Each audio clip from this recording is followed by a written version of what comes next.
Now, the previous Dhamma talk was on the contemplation of dukkha, yes indeed. And no, the one before that was on the contemplation of anicca. And then what remains? Anatta, yes indeed. So today we shall explore different aspects connected to anatta. And yes, to anatta. And in order to understand this topic properly, it's helpful to realize how often the sense of a self or ego, an I, an individual soul comes in. And this then in the Pali scripture language is known as atta. And in our normal life, we oftentimes we relate to our bodily sensations as my pain or my rising and falling, and then when it comes to feelings, we speak of my feelings, and then when it comes to seeing, hearing, smelling, tasting, touching, and thinking, then it's I am thinking, and and I am having tactile expressions, and so on. And I'm seeing, and so on. And then when it comes to mental states, again the I comes in, and it's I am who's angry, and I feel sad, and my anxiety, my worry, and so on and so forth. And so we have a lot of, or in many ways, do we identify. And so we're holding on to views, and we declare them to be my views, and as different from other people's views. And so if somebody dares to attack our views, then it's tantamount to attacking ourselves. And so for some people, the response can be quite violent.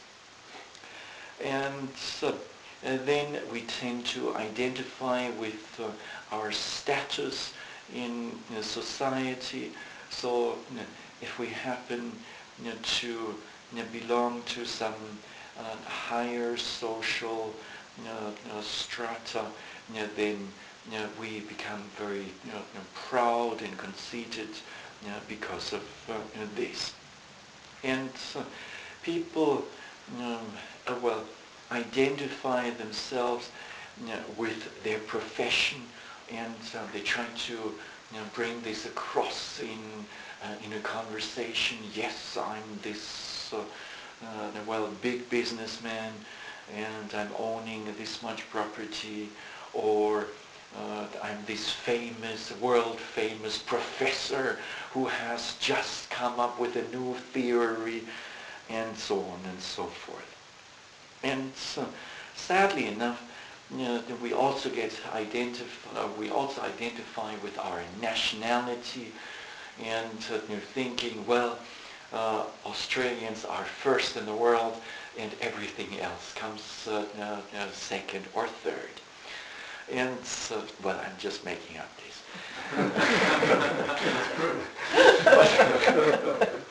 But I do know that there is quite some rivalry between the Nepalis and the Nepalese and the Indians, and so the Indians tend to look down on the Nepalis. So whoever happens to be born Indian is proud to be this, and feels superior to a poor Nepali. And the Nepalis usually get cast as the guys who don't know what's going on. And so there's a lot of that. And then, as indicated already earlier on a little bit, we tend to identify with our possessions, so maybe with our books or with our collection of butterflies or with our collection of stamps and maybe a house and then our children and our sailboats and so on and so forth. Now, when in fact the sailboat will not respond. It will not say, I am, I belong to such and such a person. The sailboat is just a sailboat. And so it's just that by way of our thinking, we attribute this, or we think that this sailboat is our sailboat. And then when death comes, can we take it along? Obviously not. So the sailboat will stay where it was before. And so now, when we look at the history of human thought, and when we think of European history of, or the history of European thinking, then there's a famous French philosopher by the name of René Descartes, who who postulated something very important in this connection. And do you know what this is? I think they fly him. Ah, there you go. And in Latin, this is cogito ergo sum. So, because I think I am. And then, from the Buddha's point of view, well, does this hold or not? Donald shakes his head and says, no, yes, it's correct. And so, as meditators, we come to see for ourselves sooner or later that this whole business of a self, an ego, being an individual or a person, that this happens only on a conceptual level, and so when we go beyond this, then we find that there's no reality to it. Ultimately speaking, it does not exist. Now, an American professor, and if I'm not mistaken, of psychology, namely Professor James, made an important statement in the context of thinking, and he said, and this is already a long time ago, maybe over 100 years ago, he said, the thought is the thinker. And this falls very much in line with the Buddha's certain teachings. And so, the Buddha has, and then along the same line, we can say feeling is, but there is no experiencer.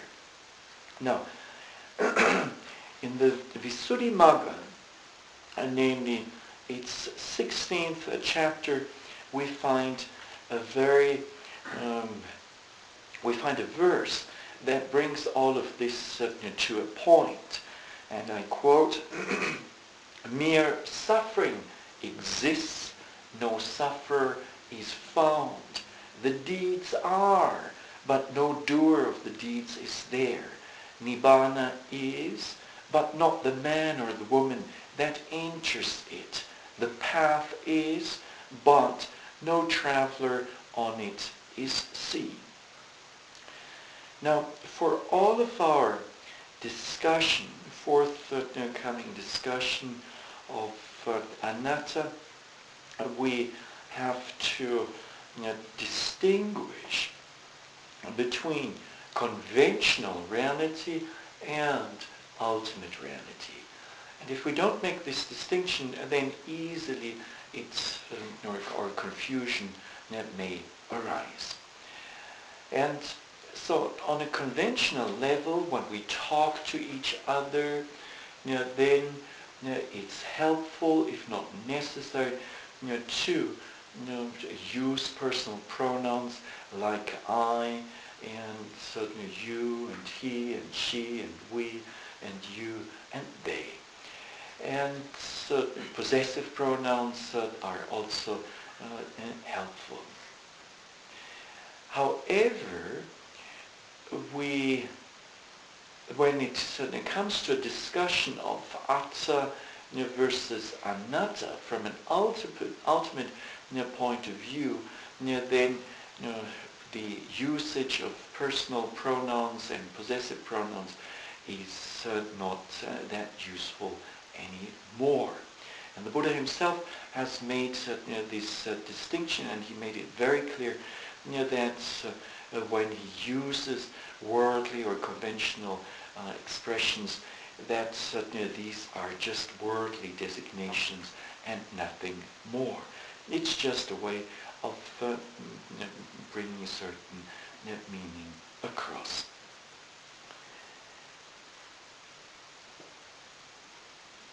Now,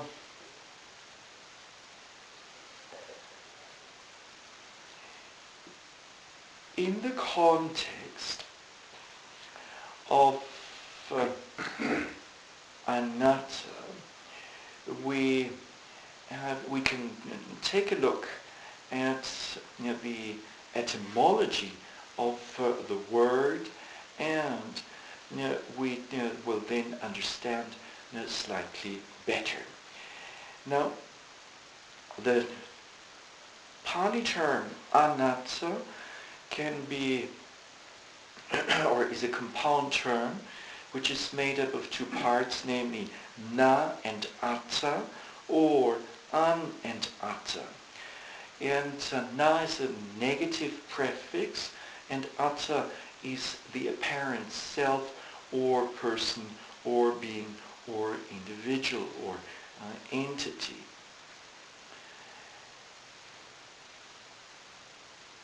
And thus the compound term anatta refers to the absence of such an apparent self or person. The absence of an everlasting substance that could be identified as a self or being.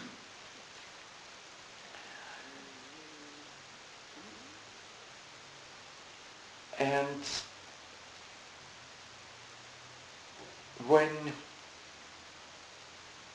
when we meditate, then we will find that there is this difference between the usual way of referring to things as my this and that, and the ultimate point of view.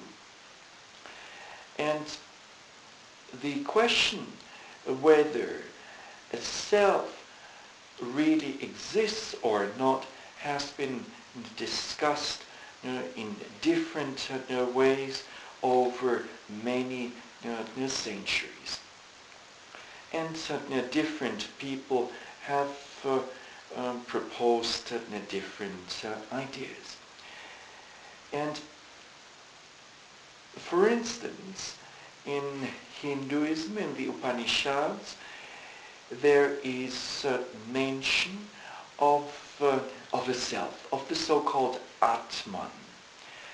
And this Atman is said to be free from death, free from sorrow, and is said to possess real thoughts. And this Atman is believed to be eternal or everlasting, permanent, unchanging, and on top of this, blissful and furthermore autonomous and unaffected by the vicissitudes of change.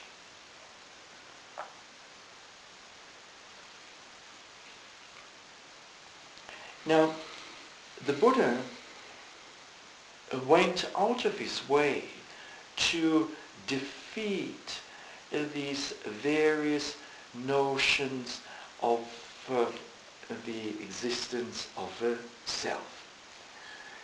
And the first, the first way of improving such thinkers wrong is by asking people to undertake meditation, some meditation practice, and then to objectively observe what is really happening in this body and in this mind.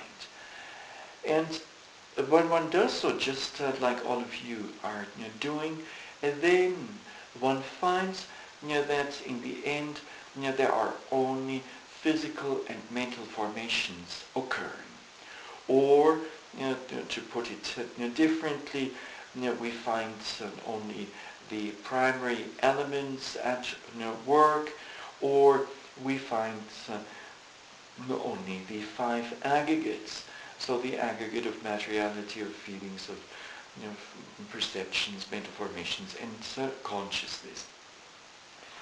And when we practice for a few days, we will eventually come to the conclusion, and this is certain part of the first insight knowledge, that there exists no self. None of the physical formations can be taken as a self. None of the mental formations can be taken as a self. Now, the second approach the Buddha used to defeat those thinkers who propose the existence of a self is by way of cause and effect. And again, when one undertakes training in meditation, in insight meditation, then one will find that all these physical and mental formations are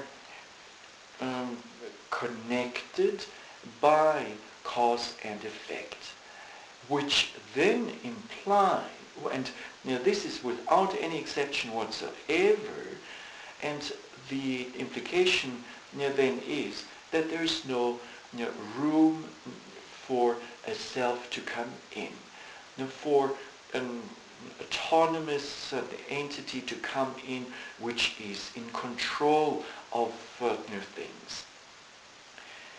And since everything is simply happening of certain conditions.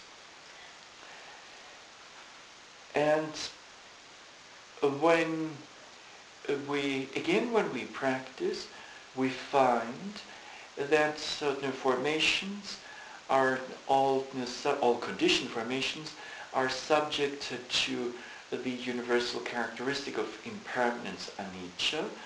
And as we've seen during the Dhamma talk yesterday, whatever is anicca or impermanent is then also unsatisfactory or suffering, dukkha. And the Upanishads, as mentioned earlier on, postulate that the self is everlasting. Now, in our meditation practice, we find that this is not the case at all. And formations keep changing all the time. And there's no way of denying this. And then again, the Upanishads postulate that this Atman or soul is well, blissful. And we find in our meditation practice that at least at times this is not the case. And so there's plenty of physical suffering and mental suffering in this body and mind. Hence, the concept of a self, with this, or in the face of anicca and dukkha, also collapses. And the fourth way of defeating this notion of the existence of a self is by a way of an assumption.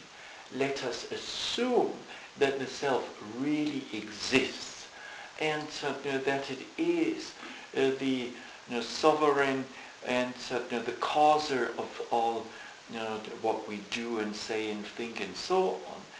Then we should be, and then this self should be in a position to bring about or create conditions that are acceptable. And when we look at life, then we find, even though we don't want to get or we don't want to fall sick, yet we do fall sick. So we come down with a cold and or with a headache or with a stomach ache and sometimes even more severe illnesses than these. And even though we may not want to grow older, yet this is just a fact of life, and that we have to live with this. And even though we may not want to pass away, yet this is again something that we can't escape. So the I, that is the I or self, that is supposed to be all powerful, it turns out it is not. And so in these four different ways did the Buddha defeat the notion of the existence of a self.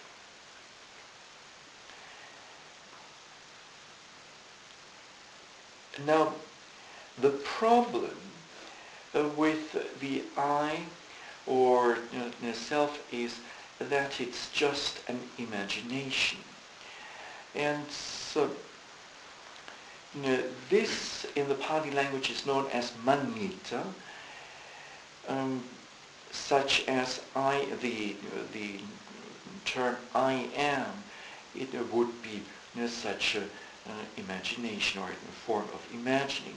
And the same thing goes for statements such as I shall be, or I was, and I shall possess such and such a form, and so on. And so the Buddha very much discredited this concept of a self or an I or an ego by giving it different terms such as an agitation, injita, or as a palpitation, and most commonly known as a proliferation, papanchita in Pali, or even as a form of conceit. So the term I am is a form of the mental manifestation of the mental unwholesome factor of pride, mana. And it comes to this imagining as I am through very subtle, latent tendencies of the mind, or latent defilements of the mind, such as ignorance, avijja, such as craving, tanha, and so then pride and conceit and wrong view. So it is ignorance that is not knowing the truth. If we were to know the truth, we would certainly not believe in the concept of a self. And when some pleasant experience occurs, then we crave for it, we attach to it, and certain desire for it develops. Thus, craving comes in or contributes to this making of the concept of I am. And so then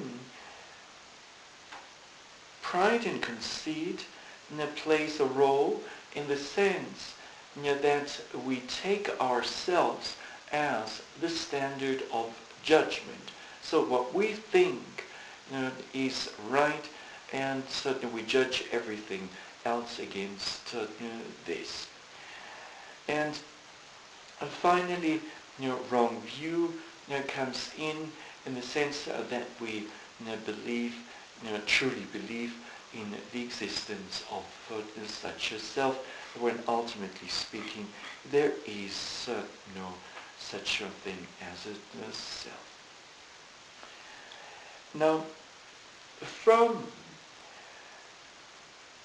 a meditator's point of view, all there is in the case of the seeing process is just a visible data or datum, so such as the sight. And then there are the eyes, or the eye sensitivity, and then when these two come together, then the seeing consciousness arises, and based on this seeing contact, and then or when the three, namely seeing conscious, when the three come together, the object and then the eye and consciousness, then this is known as contact, and then based on this feeling arises, and so on. And all of these aspects in the seeing process happen quite naturally, and they happen without our influence, without the ego coming in. So even though, but despite of this, we refer to the seeing process oftentimes as I am seeing. And in the case of the hearing process, it's the same thing, even though this happens in a very predetermined manner, yet we refer to it as I am hearing. So with this, we already notice that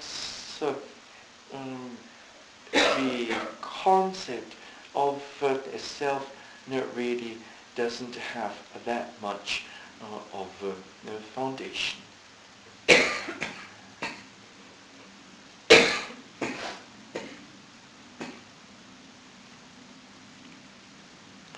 And then we tend to imagine in different ways as I am, or as I am this, or I shall be.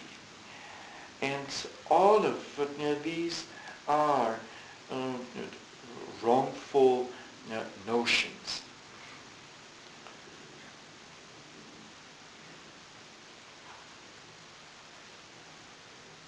And in the case of the imagining of I am, it's through the enjoyment of the feeling generated in relation to any of the six sense objects that the imaginative activity of craving comes into play, and based on some perverted perception.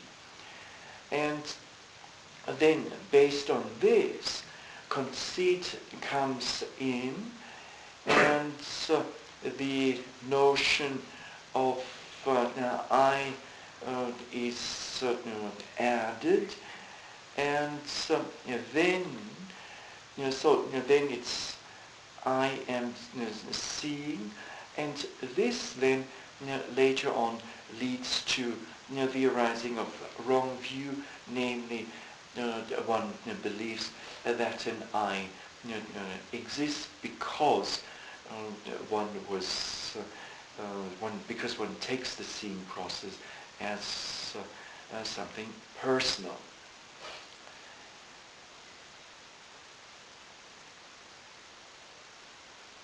And when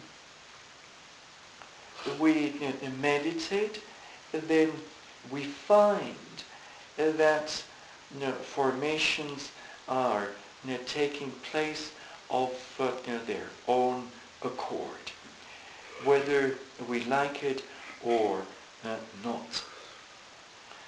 And so when we meditate, we will find that physical formations like a pain arises and or because of certain conditions, and then we find that this pain is not permanent but rather impermanent. We may also then, or we will clearly see that it is suffering, and then upon closer observation will we find that it actually lacks a self. And the same thing goes for the feelings, and also for perceptions and mental formations, and then even for consciousness.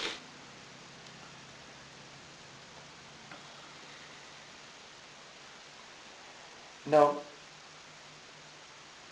there are different kinds of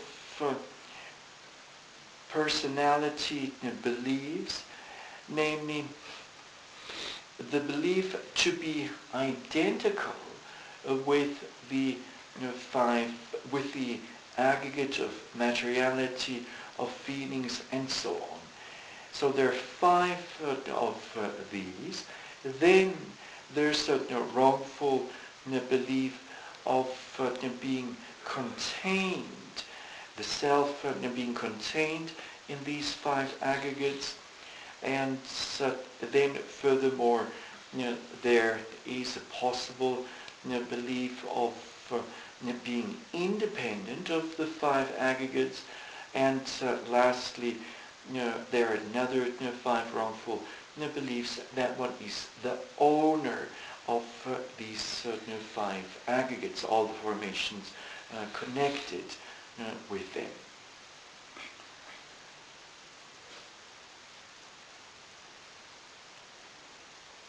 Now, during the meditation practice, we will, as usual,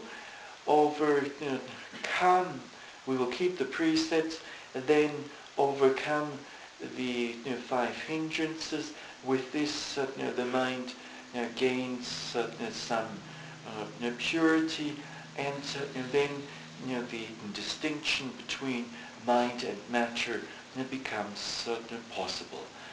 And this is the first time when through our insight meditation, the notion of a self gets a strong hit. And then with further practice, when a meditator realizes that formations are, physical and mental formations are related by cause and effect, then too this makes it clear that the self has no or is not playing any role of a ruler, of a controlling agent. And then during the third insight knowledge, a meditator comes to experience the impermanence of formations, the unsatisfactoriness of formations, and already with these two, again, the concept of a self gets weakened. As we've seen early on, the I is believed to be impermanent, when in fact we now find that all formations under observation are impermanent. So then, what is there impermanent to identify with? And so then we tend to believe that the I is connected with pleasant experiences, and yet in the meditation practice we find that this is not the case. And finally, meditators will come to understand the deeper meaning of anatta through their own meditation practice. And meditators then may make statements such as, well, it seems like in the walking meditation, it's happening all by itself. The foot is moving forward all by itself. And then in the sitting meditation, a meditator might say that the rising and falling is happening by itself automatically without influencing it. And then oftentimes meditators will say that mental states are not mine, and they simply come and go of their own accord. And sometimes meditators also say that objects seem somewhat hollow, so lacking a core. And so this then leads to the impression that there is no one at home.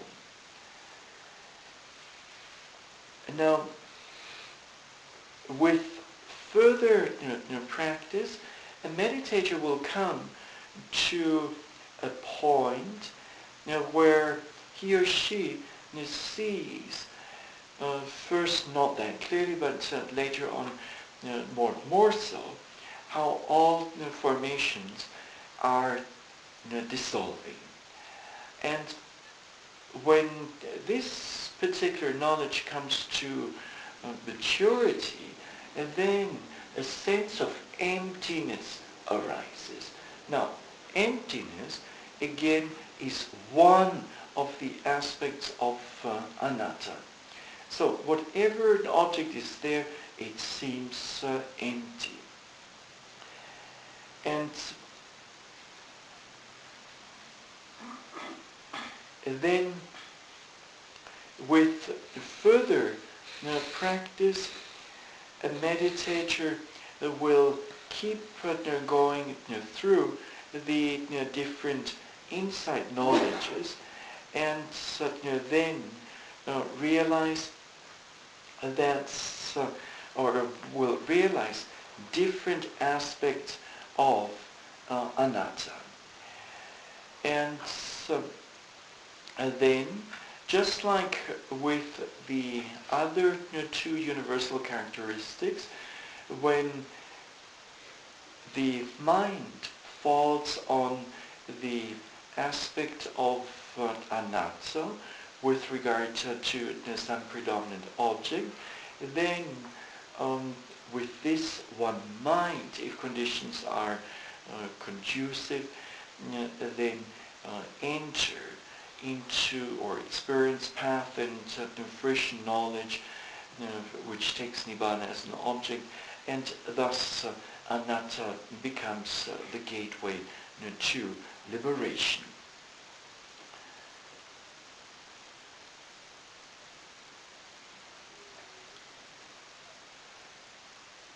And among the three universal characteristics, it is the third one which is the most difficult to understand. However, the more we practice, the more will it make sense. And it comes in different forms. Sometimes one realizes that there is no self, no I, and at other times the aspect of emptiness is in the foreground. And then sometimes, this corelessness of formations also comes, or formations seem rather hollow.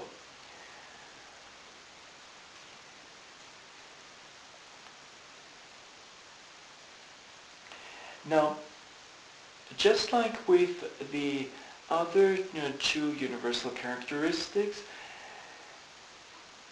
we have developed this belief in the existence of a self over many years, if not many existences. And thus it is deeply rooted in the mind, and it takes hard work to remove it. And the best way is simply to keep on observing whatever predominant object arises. And when one does not meditate, then one becomes a victim of the perversion of perception, sanya, vipallasa, and one then perceives objects as related to a self. And when one keeps doing this, then this leads to a perversion of consciousness, citta vipallasa, and certainly this in turn then will also color our views. And the contemplation of anatta counters all of this. It will lead to correct perception of formations, and if this happens again and again, then this will have a rectifying influence on consciousness, and this then in turn will also help to develop right views. Now, when we first discover the knowledge of discerning the mind from matter, namely nama-rupa paricheda jnana, then we get a glimpse of the absence of a self. And or we understand that this belief in the existence of a self is rather useless. However, this understanding is not very firmly implanted in the mind yet, and it needs to be strengthened more and more, and only with the attainment of the first path knowledge, namely Sotapaddi Magga, the stream of, or the path of stream entry, that this wrongful belief in the existence of a self, Sakkaya Detti, will be uprooted from the mind once and forever. Now, after this has taken place, a person, a meditator, will still make use of terms such as I and my and mine and you and yours. However, the person will know that these are just conventional expressions, and that there is no deeper meaning behind them. Whereas the non-meditator will not be able to make this distinction. And when we undertake this certain practice, or when we undertake this contemplation of anatta, then more and more the notion of a self gets replaced by the notion of anatta, or the universal characteristic of anatta, and this then in turn helps in the long run to disidentify from the self, and one gets less involved or less occupied with oneself, and there's simply more space also to see others and their needs and their difficulties.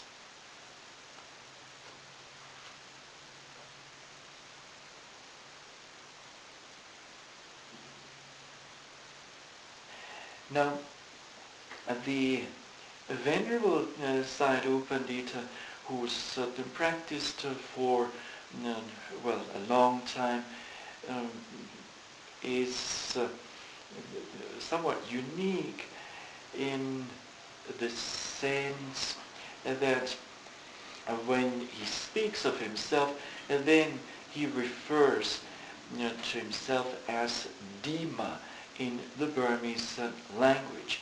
And Dhamma means here. So then when translating for him, and he makes statements like this, then at first it can be quite confusing, because it's difficult to, or it's somewhat difficult to know about whom he's speaking. And we find that in the Tibetan language, apparently, also, just like in the Burmese language, there's relatively little usage of the personal pronoun. So things are often expressed in a way that don't require the usage of I and my and so on. And the same thing also goes for the Spanish language, where the personal pronoun I is oftentimes omitted, and just by looking at the verb, the listener is expected to understand what is meant.